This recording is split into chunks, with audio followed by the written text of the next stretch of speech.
Alors, bonjour à tous. Ce matin, évidemment, on est très heureux d'accueillir Catherine Gentilcore, notre 5e députée. Merci aux gens de Terrebonne. Je veux souligner que en l'élection de 2022, le Parti québécois avait fait 18 % dans Terrebonne. Hier, on a fait 53 %. Ça doit être souligné parce que c'est quand même une progression qui est fulgurante. Nous étions 4 députés vis-à-vis 85 députés caquistes dans cette bataille et c'est une victoire qui est on ne peut plus claire. Et je pense que ça correspond à des Québécoises et des Québécois, pas juste dans Terrebonne, un peu partout, qui cherchent une solution à un gouvernement qui est bel et bien usé, dépassé et fatigué. Donc, en 2026, je pense qu'il y aura une alternative solide pour tous ceux qui souhaitent autre chose que la CAQ au Québec. On est en train de la bâtir. Et c'est grâce à Catherine Gentilcore. Donc, je vous prends vos questions tout de suite. Qu'est-ce que vous pensez de la nomination de Maître Denis Galland à la tête de la commission d'enquête sur SAC-CLIC uniquement? J'ai du respect pour Denis Galland. Je n'ai aucun doute sur ses compétences. Maintenant, je vais mentionner tout de suite un inconfort dans la mesure où il a travaillé de manière très étroitement avec Sonia Lebel. Et cette enquête sur SAC-CLIC, elle porte forcément sur le Conseil du Trésor et sur Sonia Lebel. Donc, vous connaissez comme moi les règles, indépendamment de la compétence, et je ne doute pas de l'intégrité de M. Galland, on ne fait pas des nominations pour créer une apparence de partialité. Il faut que vraiment il y ait une distance. Et là, je me questionne, je n'ai pas toute l'information, mais je sais, parce que j'étais impliqué à cette époque-là, je souhaitais vraiment la commission Charbonneau. Je sais qu'ils ont travaillé très étroitement ensemble. Donc, est-ce qu'il y a suffisamment de distance? On est en train de recueillir un peu les faits sur cette relation-là. Mais évidemment, il faut le mentionner, le travail, c'est notamment d'enquêter sur les décisions du Conseil du Trésor et donc celle de Sonia Lebel. À ce stade-ci, je peux juste mentionner un inconfort. Est-ce que ça aurait dû être quelqu'un d'autre? Bien, c'est-à-dire qu'il y a plein de gens qui peuvent faire ce travail-là avec compétence au Québec. Pourquoi choisir quelqu'un qui a des liens étroits avec la personne en charge du Conseil du Trésor? À ce stade-ci, je dois au moins poser la question. Est-ce que lorsque vous lirez le rapport, vous aurez quand même un doute, si c'est M. Galland qui pilote l'histoire? Je ne suis pas prête à dire ça à ce stade-ci. Je pense qu'en fait, vous allez faire le travail plus vite que nous, à savoir quelle est justement la nature et l'intensité des liens entre M. Galland et Mme Lebel, mais je suis surpris qu'on n'ait pas considéré ça dans la nomination, étant donné qu'il y a des liens professionnels très étroits qui sont indéniables. Demandez-vous la récusation à ce moment-là? Ou... Non, on va se donner du temps avant de se prononcer formellement, parce que justement, il y a un certain nombre de faits qu'on va aller chercher avant. Je fais juste mentionner qu'il y a là un inconfort et une question à se poser qui est sérieuse. Mais si la relation se limitait au travail qu'ils ont fait ensemble pendant la commission Charbonneau, est-ce que pour vous, ça, ce serait suffisant pour mettre une distance entre les deux? Laissez-nous étudier justement la nature de ces relations professionnelles et personnelles et on va vous revenir sur une position qui est fixe. C'est juste qu'avec les délais qu'on a, vu que c'est une annonce qui vient d'arriver, on n'a pas toute l'information, puis probablement que les journalistes vont pouvoir nous avancer là-dedans. Est-ce que M. Bonnardel puis Mme Guilbeault peuvent conserver leur ministère le temps de cette enquête-là ou est-ce qu'ils devraient être suspendus? Bien, en fait, c'est pas tant en raison de l'enquête qu'en raison du désastre. Il devrait y avoir des gestes forts dans ce gouvernement-là parce que, indépendamment de ce que l'enquête nous dira, on a gaspillé 1,2 milliard de dollars pour quelque chose qui ne fonctionne pas, puis on a signé des dépassements de coûts. Mais c'est surtout, puis pour revenir à la nomination, ce qui rend les oppositions, j'ai entendu les libéraux, ce qui rend les oppositions plus prudentes aussi, c'est que clairement la CAQ a induit en erreur la population dans les dernières semaines. La version initiale de la CAQ, c'est que personne n'était au courant, on n'est quand même pas pour blâmer des ministres s'ils se sont fait mentir, etc. Tout ça ne tient pas la route, c'est pas vrai. Donc, raison de plus pour être très prudent dans la manière de conduire l'enquête, raison de plus pour poser des gestes qui démontrent que le gouvernement prend ses responsabilités. En ce moment, tout semble être normal du côté de la CAQ, comme si c'était rien passé. Alors qu'1,2 milliard de gaspillés, réaliser l'ampleur de cette somme-là. Peut-être ces gestes-là. Ouais, est-ce que vous ne parlez pas de suspension, c'est une démission? Peut-être ces gestes-là à l'égard de Mme Guilbeault et de M. Bonnardel? Ce n'est pas à moi de dire à la CAQ comment gérer ses affaires internes. Je ne fais que constater que tout le monde continue son boulot, puis tout semble aller normalement du côté de la CAQ, dans le cadre d'un des pires scandales de gaspillage dont on a été témoin dans les dernières décennies. À première vue, le juge Galland n'aurait pas la capacité de contraindre quelqu'un à témoigner lors de la commission. Est-ce qu'il devrait l'avoir? Oui. Pourquoi? Mais ça, vous me l'apprenez. Donc, vous... C'est sur invitation, selon ce qu'on peut lire dans le communiqué. Exact. Les gens seraient invités à venir témoigner. Hein? Les gens seraient invités, mais pourraient répondre « Je décline, passez une bonne soirée ». C'est ce que je comprends dans la lecture du communiqué. Bon, là, important, quand on est en point de presse et qu'on n'a pas lu les choses, on ne se prononce pas, là, je vais aller faire mes devoirs. Mais si jamais c'est facultatif, on a tout un problème et on va revenir à ce concept bien québécois de patente à gosse, concept qui avait été développé par le Parti québécois avant la vraie commission Charbonneau. Jean Charest essayait de nous passer un truc qui, en fait, servait à protéger le gouvernement. Mais là, je ne veux pas me prononcer avant de l'avoir lu. Vous me l'apprenez, je vais aller faire mes devoirs. Je vais vous revenir formellement sur cette question. Sur les missions interparlementaires, M. Plamondon, vous y participez très peu, de moins en moins, en fait, d'année en année. Dans le contexte actuel de compression dans différents secteurs de gel de recrutement, est-ce que c'est encore justifié d'envoyer des parlementaires un peu partout sur la planète à des coûts parfois très, très dispendieux? Oui, c'est justifié. Il faut vraiment distinguer. Quand on gaspille 1,2 milliard de dollars dans sa clique, c'est épouvantable. Quand on investit des dizaines de milliers de dollars dans des relations diplomatiques, on le voit en ce moment, l'impact de nos relations avec les Américains, on a besoin d'autres relations diplomatiques. Investir dans de la diplomatie, c'est normal, ça fait partie du travail et on n'est pas obligé de recevoir les dignitaires du monde entier avec des sandwichs pas de croûte. Par contre, on a une obligation de reddition de compte. Je pense que ce qui ressort de ce dossier-là, c'est qu'on peut faire mieux en termes de pourquoi je suis allé, comment j'ai dépensé les sommes, puis ça donne quoi. Il n'y a pas cette reddition de compte-là. Ça, on peut s'engager à l'améliorer, mais la diplomatie n'est pas un gaspillage. C'est pas la même chose. Est-ce que vous demandez à Nathalie Roy de rendre public le détail des dépenses qui sont encourues dans le cadre? Transparence, reddition de compte. Je pense que c'est vers là qu'il faut aller et non pas vers la honte de faire de la diplomatie. C'est normal d'investir en diplomatie. Pour revenir à Terrebonne et tout ça, la semaine dernière, là, vous avez accordé des entrevues. Il était question de tenir le référendum dans un premier mandat ou pas. Mme Jean-Licard a dit aussi des informations dans un débat. J'aimerais ça vous entendre, si vous voulez clarifier. Est-ce que l'engagement, donc, de tenir un référendum dans un premier mandat est toujours valide? Et est-ce que vous évaluez quand même le fait de le reporter dans cette fenêtre-là à un certain moment où, en fait, en raison de la guerre tarifaire qui a cours en ce moment? Je suis chef depuis 2020. On a le même engagement depuis 2020 et on a mené cette campagne dans Terrebonne avec exactement le même engagement. J'avais déjà dit ce que Catherine Gentilcore a dit avec beaucoup de justesse, qu'on va user de notre jugement quant au moment précis d'une consultation, sachant que c'est une fenêtre de 4 ans.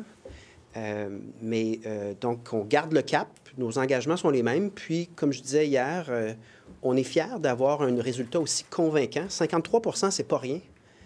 Dans le contexte où on s'est présenté aux électeurs suivant ce qu'on pense de l'avenir du Québec, en disant ce qu'on en pense réellement. Et donc, on maintient le cap. Donc, référendum, premier mandat, coûte que coûte. On maintient le cap, même position. Qu'est-ce que ça fera d'avoir une première femme dans l'équipe du Parti On est québécois? tellement contents. Qu'est-ce que On ça est tellement changera? contents. Puis en fait, je vais lui laisser la parole parce qu'on était précipités dans l'horaire. On va discuter cet après-midi des responsabilités des dossiers. Donc, on aura des annonces à faire là-dessus demain. Mais on accueille non seulement une femme, on avait vraiment hâte, mais on accueille une femme qui est compétente et qui vient de démontrer à travers sa campagne qu'elle génère beaucoup d'actions, elle en prend, elle est capable d'avoir un impact immédiat sur notre équipe. Donc, je n'insisterai pas assez sur à quel point c'est significatif pour nous, la confiance que les gens de Terrebonne nous donnent, mais la possibilité de travailler avec Catherine là-dessus, je te laisse la parole. Merci de m'accueillir. Donc, comme on l'a dit un petit peu, c'est avec beaucoup de fierté, mais aussi avec humilité que j'accueille les résultats de l'élection d'hier soir, évidemment. Enfin, les citoyennes et les citoyens de Terrebonne retrouvent une voix libre à l'Assemblée nationale. C'est le mandat qui m'a été confié et j'entends l'honorer. Et on est plus que jamais motivés à défendre les intérêts et des gens de Terrebonne et des Québécois dans leur ensemble. On le sait, la campagne a porté sur différents enjeux, des enjeux chauds pour les gens de Terrebonne, les gens de la Naudière aussi. Entre autres, le transport en commun, mais on m'a énormément parlé des coupures en santé, en éducation, de l'impact que ça avait.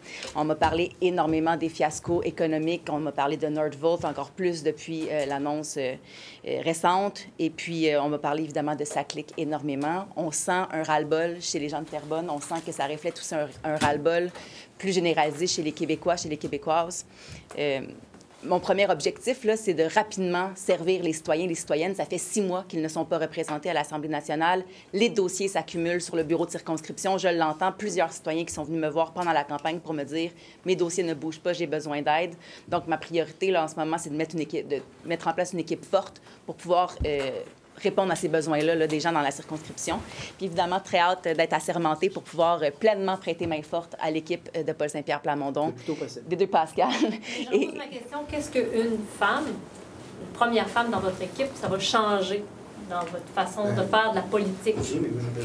Bien, exactement. Mais moi, je veux être une voix féminine forte, mais féministe forte aussi pour l'équipe du Parti québécois. Ce qui m'a touchée énormément pendant ma campagne, c'est le nombre de jeunes femmes et de filles qui sont venues me parler, qui sont venues me dire que mon implication en politique les inspirait, leur donnait de l'espoir. C'est important, cette responsabilité-là. Je veux aussi porter leur voix. Je veux qu'elles sentent que leur voix est, elle aussi, entendue à l'Assemblée nationale. Et je pense que ça, déjà, c'est toute une différence. Je parlais aussi hier du legs de Véronique Yvon, qui a été ministre, députée pendant tellement d'années dans la Naudière. Les femmes se souviennent d'elle, ils s'identifient à elle. Même chose pour Pauline Marois. Donc, de cette importance-là de s'identifier à quelqu'un, à une voix forte, justement, je l'ai vu dans les yeux des jeunes filles et des jeunes femmes, et ça me touche droit au cœur, et je prends ça très, très, très au sérieux. Sur le mandat, monsieur, je peux vous lire le décret sur le pouvoir de contrainte, là. On dit que pour remplir son mandat, la commission, et là, c'est le décret, là, la commission tient des audiences publiques afin d'entendre, sur invitation, des témoins, des experts et toute autre personne ou association que la commission juge nécessaire pour mener à terme son mandat. Je suis obligé de le lire parce qu'il faut voir s'ils peuvent émettre un subpoena. Essentiellement, c'est ça qu'il faut étudier, là. Donc, je vais lire au complet. C'est ça. Donc, il faut l'étudier au complet. Mais évidemment, une commission d'enquête, les gens ne vont pas là de gaieté de cœur lorsqu'il est question de leur mauvaise gestion. Si tu n'as pas de pouvoir de contraindre un témoignage par subpoena, tu peux pas tu peux pas faire ton travail. Donc là, je suis obligé de lire au complet pour voir juridiquement ça tient comment.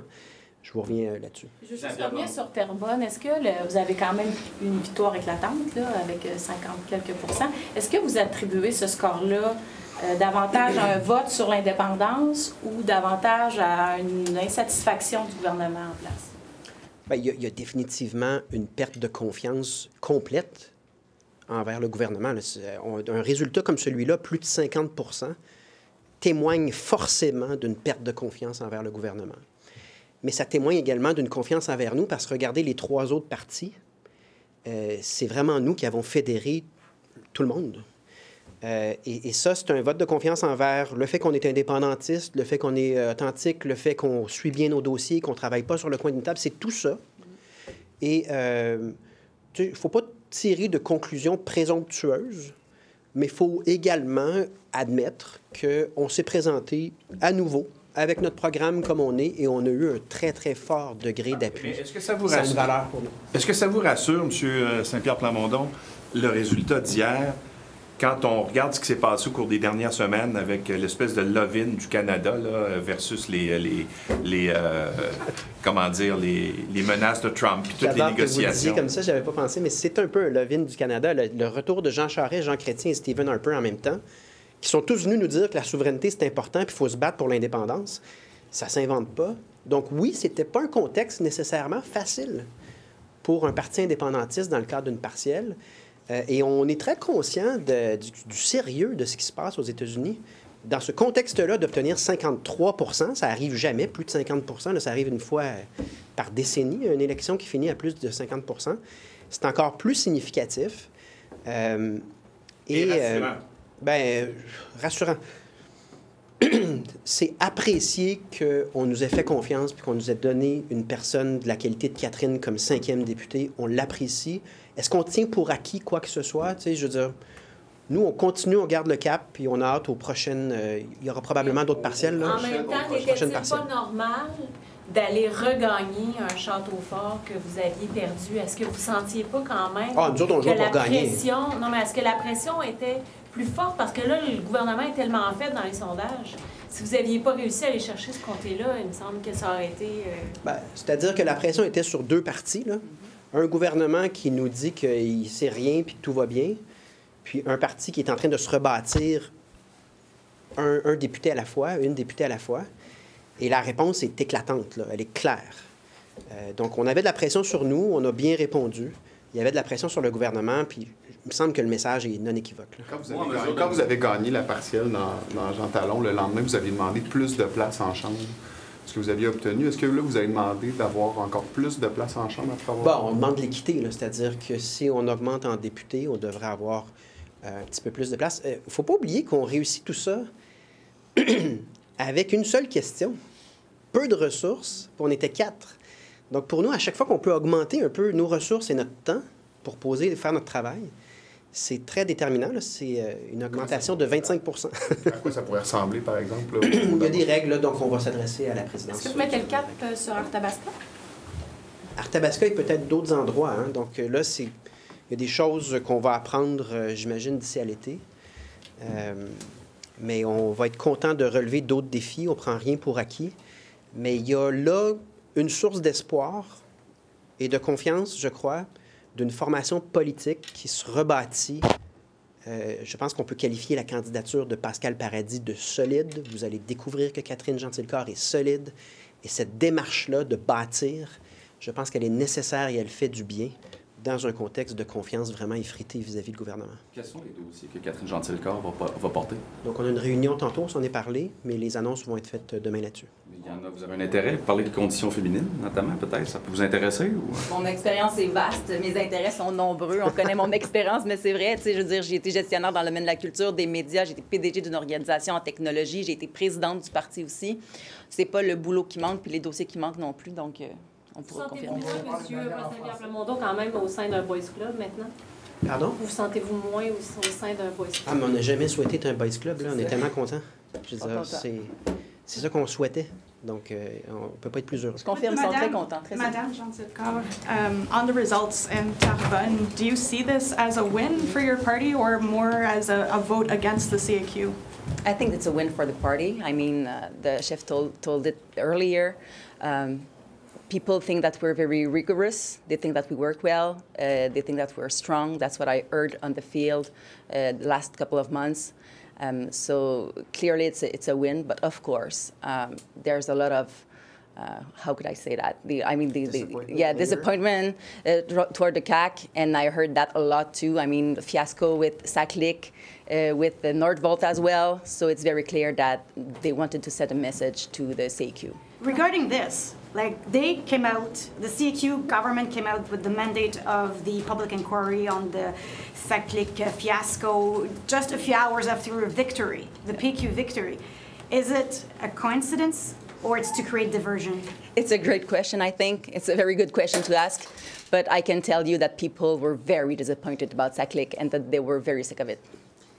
If I may, your question is relevant, but I think the score in Terrebonne cannot go unnoticed. It's there. Yeah. And it's solid. Yeah. So it means something to the Strong. government. It means something for the next steps for the Parti québécois. It doesn't guarantee anything, so we don't take anything for granted. But you cannot get a stronger signal in a by-election than 53%. I mean... And Denis Galland, is it a good choice or it should have not been the first choice of the CQ? So I trust the competence of Denis Galland. I trust his integrity. However, there are many lawyers and very competent people in Quebec to do such an inquiry. And given that there are obviously strong ties between Galland and Sonia Lebel, and that this inquiry is partly about Sonia Lebel's decision to go ahead with a project of $1.2 billion for reasons that are very hard to understand, given that the government has been leading everyone towards lies in the first week, saying we don't know nothing about that, we were lied to, we're victims. All this is not true. Given that context, I'm uncomfortable. That's as far as I can get as of now, because I don't know. We'll get more information about what's the professional and friendship relationship between Sonia Lebel and Denis Galland. But I have to ask the question, why would we choose someone who has strong ties with the person in the middle of that inquiry? Why would we choose someone with strong ties if the objective is to have an appearance of impartiality, of independence in such a process? The question must be asked, and we need a bit more time to just try to understand the nature of that potential appearance of partiality. And just quickly, can you just clarify, are you still committed to holding a referendum in your first mandate, even within the current context with the U.S.? So the position of the Parti québécois has been the same since I'm the leader of the party in 2020. And we keep the same position, and we have kept that position during Terrebonne. And I think we got a very good result. Can we hear from you on your first issues that you're going to address as a newly elected MNA? The first issue I'm going to address is to serve the citizens because they have been without voice for 6 months now. So I want to make sure that all the files that are on the desk right now, we're going to take care of them. So that's my main priority for citizens in Terrebonne. Merci. Merci.